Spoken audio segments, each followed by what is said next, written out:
20 août 2020, l'opposant russe Alexei Navalny prend un vol pour Moscou. Mais au cours de ce voyage, il se sent mal. L'avion atterrit alors en urgence et Navalny est transporté à l'hôpital où il est placé dans le coma. Pour son entourage, il s'agit d'un empoisonnement qui aurait pu avoir lieu le matin même lorsque Navalny buvait un thé à l'aéroport. Une intuition confirmée par l'hôpital de Berlin où Navalny a été transféré 2 jours plus tard. L'opposant russe Alexei Navalny présente des traces d'empoisonnement, confirme l'hôpital allemand où il est soigné. Si cette hypothèse a tout de suite été avancée par ses partisans, c'est parce que Navalny est l'opposant numéro 1 de Vladimir Poutine. Et en 2019 déjà, Navalny s'est dit victime d'un empoisonnement en prison. Pour comprendre comment cet avocat est devenu le leader de l'opposition russe, il faut remonter plus de 10 ans en arrière. Tout commence sur Internet. En 2010, Navalny publie des enquêtes sur la corruption en Russie sur le site Rospil. Il a alors une stratégie pour obtenir des informations. Il achète des actions dans des entreprises qu'il juge suspectes. Grâce à son statut d'actionnaire, il a accès au bilan financier des entreprises. Ainsi, il révèle par exemple la disparition de 2,9 milliards d'euros de fonds publics détournés dans le cadre de la construction du pipeline Sibérie-Pacifique. En plus de publier des enquêtes, il se positionne contre Vladimir Poutine, Premier ministre à ce moment-là. En 2011, lors du mouvement de contestation contre les fraudes aux élections, il invente ce slogan contre le parti de Poutine. Russie unie, parti des voleurs et des escrocs. Il passe alors 15 jours en prison pour désobéissance aux forces de l'ordre, la première d'une longue série de condamnations.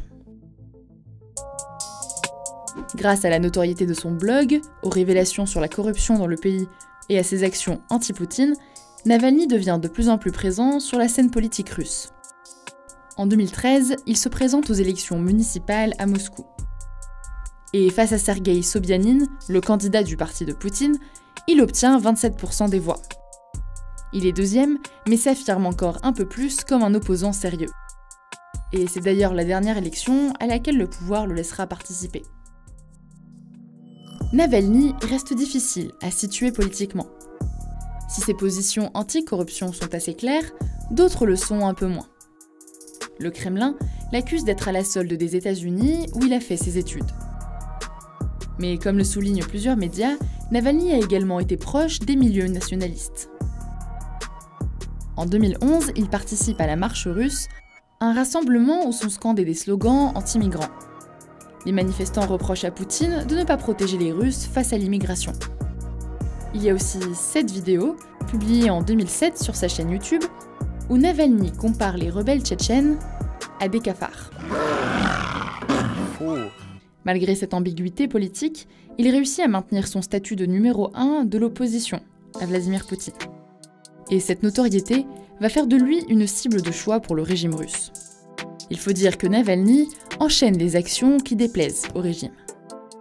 Désobéissance aux forces de l'ordre, appel à la participation à un événement public non autorisé, organisation d'une manifestation non autorisée.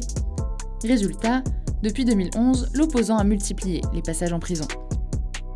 Mais en 2014, les procédures judiciaires contre lui dépassent sa seule personne. On s'en prend à sa famille. Son frère, Oleg Navalny, qui dirige une entreprise de logistique, est accusé par son client Yves Rocher de détournement de fonds. Alexis est condamné à 3 ans et demi de prison avec sursis, Oleg, lui, à 3 ans et demi de prison ferme. Une peine que son frère purgera, malgré l'absence de préjudice reconnu par la société française elle-même. Ce n'est pas la première fois que la Russie est accusée de vouloir se débarrasser d'un opposant au régime. En 2015, Boris Nemtsov est abattu par balle à Moscou.